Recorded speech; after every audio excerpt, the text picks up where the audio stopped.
Hi and welcome to TMG Movie Reviews. I'm Rick. I'm Andrew. And today we're going to be reviewing Tango and Cash. This is from 1989, and much like Hudson Hawk was a film with something of a troubled history. It began initially, Cash was going to be played by Patrick Swayze, who dropped out to do Roadhouse. Then Sylvester Stallone decided, quite interestingly, to fire the cinematographer, future film director Barry Sonnenfeld, because of the way Sonnenfeld was lighting Stallone. So they replaced the cinematographer. Then what happened was the director was fired by the producers. It went 20 million over budget and came out to, much like Hudson Hawk, very lukewarm reviews, but did surprisingly well at the box office, I think, because of the star power, more of Sylvester Stallone, I'd say, of Kurt Russell. Also, interesting, in the UK, it was rated a 15 in the cinema. It was edited somewhat for violence to get that rating. And when they released it on video in, I think it was the late 90s, then they reissued it with an 18 certificate. And I can sort of understand why there's some quite brutal violence in this for a sort of really what's basically a sort of a comic book film. We'll just do a quick run through the plot. These two guys here are two of LA's hottest cops, sort of working in competition with each other. They're both targeted by a crime lord called Yves Perret, played by very American sounding Jack Palance. They're framed for the murder. They're then sent to prison. They escape, clear their names, and chaos ensues. So, Rick, what do you think of Tango and Cash?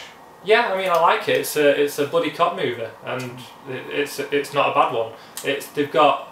You've got obviously the sort of straight-laced cop in Sylvester Stallone, and you've got the rogue cop in Kurt Russell, and they're just polar opposites, and they just have to work together on a case. So it's a story that's been told a lot of times. I'm a big fan of the genre anyway. I always judge all these movies off Lethal Weapon.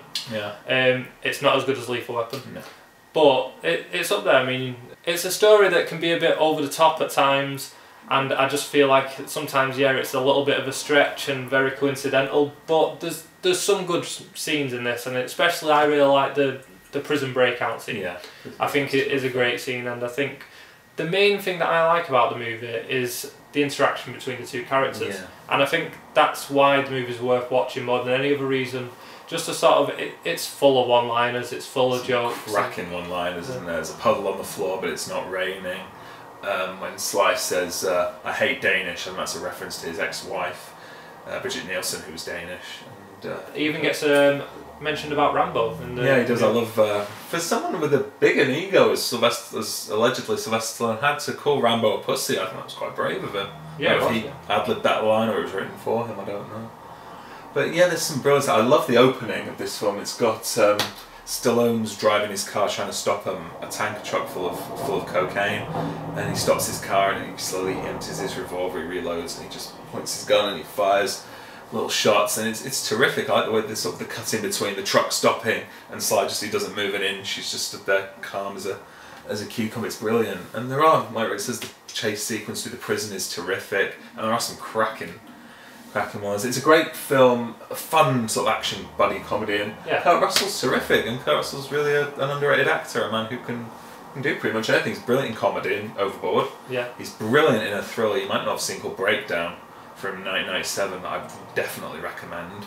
And he really seems to be having fun with this part. He's clearly aware that it's not Shakespeare. It's not going to win him an Oscar, but he's having fun, and his interactions with Stallone are very good, and he seems to really enjoy. He chews up the screen, I think, chews up the dialogue, and that's really what you want in a hard-edged buddy comedy like this. I think that's one of the main things about it. The actors just look like they're having fun making it. They look like they're making each other laugh, and the audience is just sort of along for the ride of that. And so, I mean, for me, I'd probably give it a 3 out of 5. I think I'd give it a 4 out of 5, because it's one of those films when I'm bored and I just feel like watching a film, and I'll always pop this on.